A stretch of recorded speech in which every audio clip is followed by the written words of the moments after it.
Police brutality. For as long as we can remember, the police force has abused their power in horrific ways towards people of color, specifically black males. Over the course of many centuries, there have been thousands of cases of police brutality against black men. Society calls this police brutality, but in actuality, it's just assault and murder. I want to use this speech to inform you all of the heinous acts police have attempted against black males and express my call to action towards the police force and the government system. Police brutality can be presented in many ways, including assault, verbal abuse, murder, and profiling. There is also unfair brutalities against the black man in the criminal system. While there are thousands of black men that have been profiled or killed by police because of the color of their skin, there are hundreds of black men who have served time for crimes they did not commit because of the color of their skin. The color of our skin puts the people we are supposed to trust in fear, which is why they react the way they do.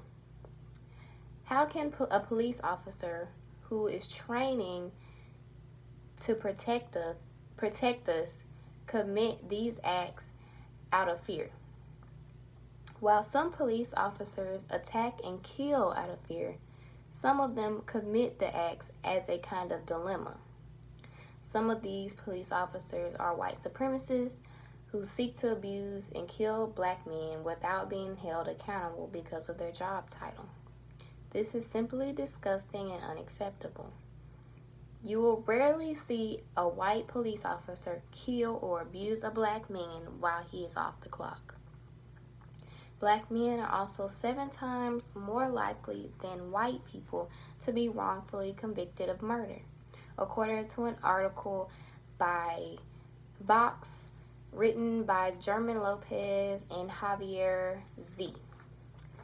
Black men are either wrongfully convicted or given sentences too long for crimes too petty, keeping them in a system designed to bring them down. Something must be done about this, but first I want to inform you of a few cases where black men have been abused. On July 14th, 2014, Eric Gardner was killed under the suspicion of illegally selling cigarettes. Nobody was convicted. On August 9th, 2014, Michael Brown was killed under the suspicion of having a stolen box of cigars. Officers knew this man was unarmed, and yet this man still lost his life. Nobody was convicted. November 22nd, 2014, Tamar Rice was shot and killed because he was pointing a fake gun at passers in the neighborhood. Police knew that this child was unarmed. They knew the gun was fake, and they still convicted him. They still killed him. No one was convicted. On April 4th, 2015, Walter Scott was shot 5 times during a traffic stop for a faulty taillight. The officer was sentenced to 20 years in prison. Walter's life was only worth 20 years in the government officials' eyes. On July 6, 2016, Philando Castile was killed during a traffic stop as he was reaching for his driver's license.